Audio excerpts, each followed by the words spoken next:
ODI series शुरू होने से पहले सबको एक्सपेक्टेशन थी कि 3-0 से क्लीन स्वीप होगा ओडीआई सीरीज में भी श्रीलंका का।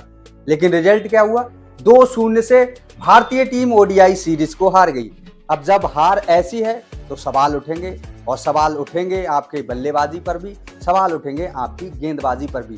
तो आज की वीडियो में हम बात करेंगे कि टीम इंडिया की सीरीज हार के सबसे बड़े गुनहगार कौन है। रोहित शर्मा को छोड़ दिया जाए तो पूरी टीम ही गुनहगार है, लेकिन सबसे बड़े गुनहगार कौन है उन पर डिस्कस करेंगे। वीडियो में आगे बढ़ने से पहले आपसे रिक्वेस्ट है कि चैनल पर नए हैं, पहली बार विजिट कर रहे हैं तो चैनल को सब्सक्राइब अवश्य कर लें। तो 27 साल बाद श्रीलंका ने भारत को ओडीआई सीरीज में हराया है। आखिरी बार 1997 में भारत ओडीआई सीरीज हारा था श्रीलंका से 3-0 से, और 27 साल बाद एक बार फिर 2-0 से श्रीलंका ने ओडीआई सीरीज में भारत को हरा दिया है। तो टीम इंडिया की हार के जो सबसे बड़े गुनहगार हैं वो हैं विराट कोहली।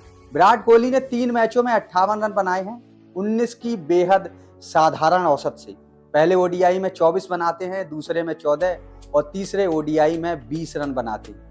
अब आपका एक वर्ल्ड क्लास बल्लेबाज जब इस तरह का प्रदर्शन करता है 3 ओडीआई मैचों की सीरीज में, तो फिर आप जीत की उम्मीद क्या ही रख सकते हैं। गिल ये टॉप ऑर्डर के ओपनर हैं, 3 मैचों में 57 रन बनाए हैं, 19 के बेहद साधारण औसत से। गिल ने पहले ओडीआई में 16, दूसरे में 35 और तीसरे में मात्र 6 रनों की पारी खेली। ये टॉप ऑर्डर का हाल है। ये भी पूरी तरह से इस सीरीज में फेल रहे बल्ले के साथ। श्रेयस अय्यर, तीनों मैचों में मौका मिला इन्हें, मात्र 38 रन बनाए इन्होंने।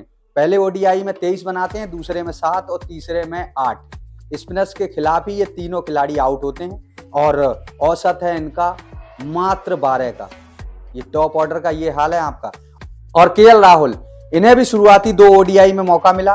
पहले ओडीआई में 31 और दूसरे में खाता खोले बिना आउट हो जाते हैं, यानी कि 15 के बेहद साधारण औसत से ये इस ओडीआई सीरीज में रन बनाते हैं। तो बल्लेबाजी में ये 4 बड़े गुनहगार हैं टीम इंडिया के, और गेंदबाजी में मोहम्मद सिराज आपके मैन तेज गेंदबाज हैं। और श्रीलंका के खिलाफ इनका जिस तरह का प्रदर्शन था, उम्मीद थी कि एक बार ये फिर श्रीलंका के लिए सरदर्द साबित होंगे, लेकिन श्रीलंका ने इन पर अच्छा होमवर्क किया। मोहम्मद सिराज ने 3 मैचों में मात्र 3 विकेट लिए हैं। पहले ओडीआई में 1, दूसरे ओडीआई में 1 और तीसरे ओडीआई में भी 1, और कुटाई इनकी जबरदस्त हुई है। 7 का इकोनॉमी है इस ओडीआई सीरीज में मोहम्मद सिराज का। और जो दूसरे गुनहगार हैं गेंदबाजी में वो हैं अर्शदीप सिंह। 2 मैच खेले हैं, मात्र 2 विकेट लिए। पहले ओडीआई में 2 विकेट लिए, दूसरे में विकेट लेस गए।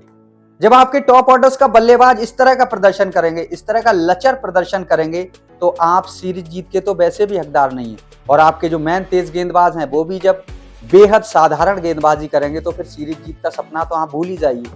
हालांकि इसके अलावा कप्तान रोहित शर्मा ने एक अलग ही अंदाज में इस सीरीज में बल्लेबाजी की।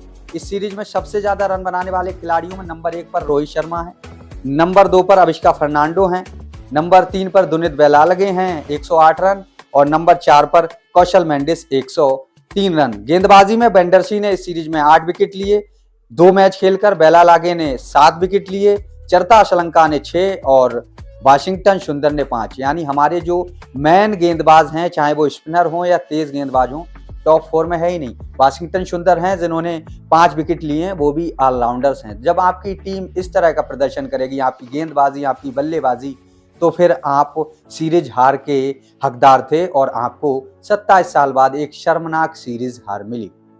वेल दोस्तों, आपके हिसाब से कहां हुई टीम इंडिया से कमियां? आप भी अपनी कीमती राय कमेंट सेक्शन में अवश्य मेंशन कर सकते हैं।